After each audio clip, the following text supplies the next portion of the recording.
Well, today is Mother's Day, and while we are celebrating all the great moms out there, we want to recognize those who may have lost that figure in their lives during the pandemic. News 11's Adonis Albright sat down with families who shared their story about losing their loved one and brings us this special report. Mother's Day. It's something celebrated every year, but this time around, some are having to come to terms with losing their moms after the coronavirus pandemic changed the lives of so many. For Paula Benavides Perez, it's hard to stomach her first Mother's Day without her mom, Edelmira Gonzalez, who passed away after contracting the coronavirus at 79 years old. Last December, her mother said she wasn't feeling good, but no one suspected what would come next. I honestly just took her to go get the COVID test thinking it was going to be a negative. She didn't look sick to me. She said that she just didn't feel good. Paula tells me her mom was always staying physically active, and at first she was doing well, but things quickly took a turn for the worse. COVID had already done so much damage to her organs, and it was one organ after another shutting off. And my father, he had like a really hard time with it. So, when the doctors asked, like, should we just, disconnect her? Like, nobody wants to do it.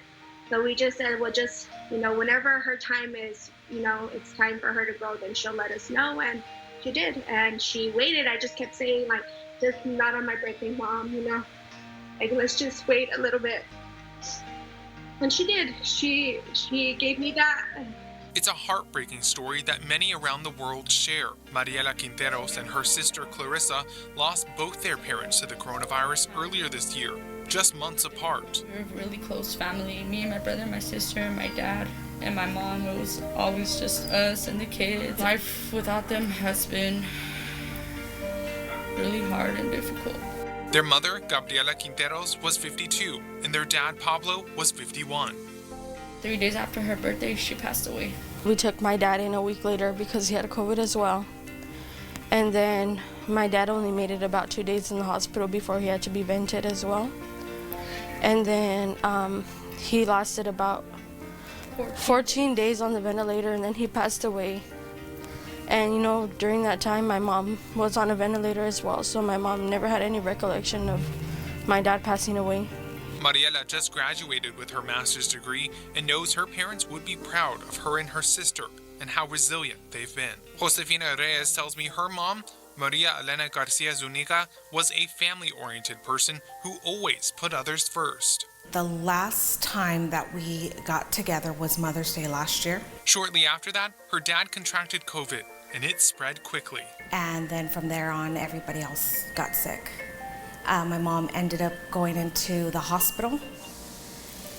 And eventually, once she got to ICU, we kind of knew that it was something that wasn't going to be good.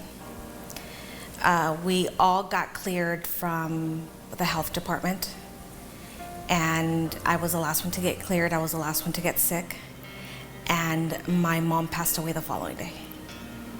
She kind of, I always see it as she needed to make sure that we all made it before she could go. Josefina tells me she grew closer to her mom after becoming a mother herself, and now she would give anything just to talk to her one last time. I wish I could have her.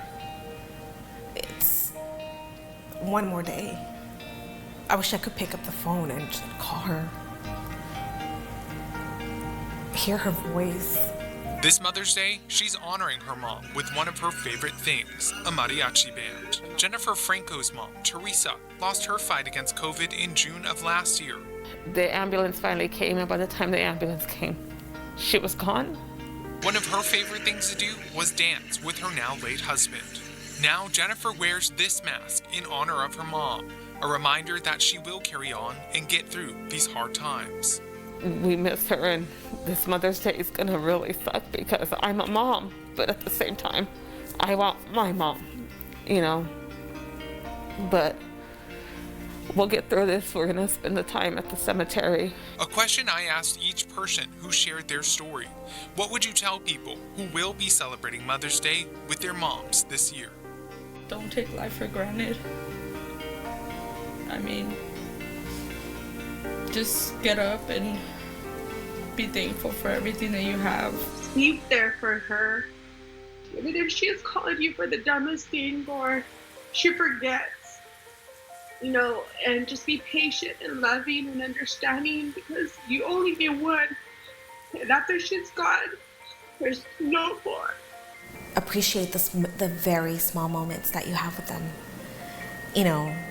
Anytime, anything. And if you have your loved ones still around, your parents, your mom, your dad, don't take them for granted. Don't take them for granted at all, because one day they won't be here. And this is my mom, Paula Angelos, who passed away in January of this year. She was a Navy veteran and a Greek American. She was my best friend and my biggest supporter. So Mom, I just want to wish you a happy Mother's Day in your native tongue that you passed along to me. Mama harumen yortitis miteras, efaristoia tapanta, sagapo ke mulipis tosopoli. So happy Mother's Day to all the wonderful moms out there, and to those of you struggling with loss, just know that you are not alone. Adonis Albright, News 11.